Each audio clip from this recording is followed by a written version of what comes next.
جی بالکل سابق وزیر اعظم میاں محمد نواز شریف کے خلاف العزیزیہ اسٹیل مل ریفرنس کی احتساب عدالت میں سماعت ہوئی۔ میاں محمد نواز شریف آج احتساب عدالت پیش ہوئے تھے۔ بر وقت کیس کی کارروائی کا آغاز کیا گیا تھا۔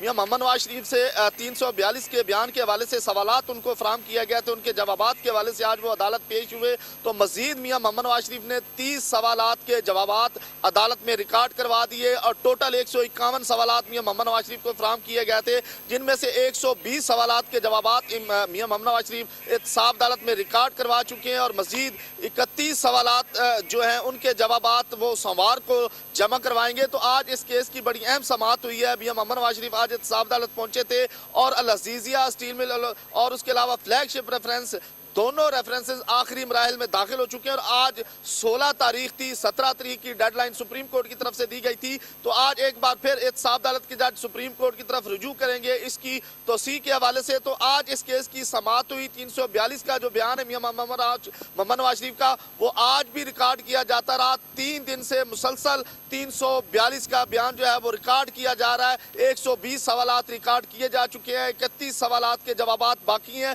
لیکن میاں محمد نواز شریف مکمل تیاری کر کے آتے ہیں۔ تو آج میاں محمد نواز شریف نے ایک بار پھر قطری خطوط کے حوالے سے جو ہے لا تعلقی کا اظہار بھی کیا اور اس کے علاوہ انہوں نے مزید جو اپنے جو سوالات میں پوچھا گیا تھا ان کے جوابات دیے۔ تو لا تعلقی کا اظہار واضح طور پر آج کیا گیا قطری خطوط کے حوالے سے اور مزید میاں محمد نواز شریف صاحب نے کہا کہ قطری خطوط کے حوالے سے قطری شہزادے نے سپریم کورٹ میں یقین دہانی کروائی تھی کہ وہ دونوں خطوط کو جو ہے وہ آن کرتے ہیں، لیکن اس کے علاوہ جے آئی ٹی کی رپورٹ پر میاں محمد نواز شریف نے بات کی۔ تو آج بڑی اہم سماعت تھی جو سوارتا کے لیے ملتوی کر دی گئی۔ اب سوموار کو مزید اس کیس کی سماعت آگے بڑھے گی۔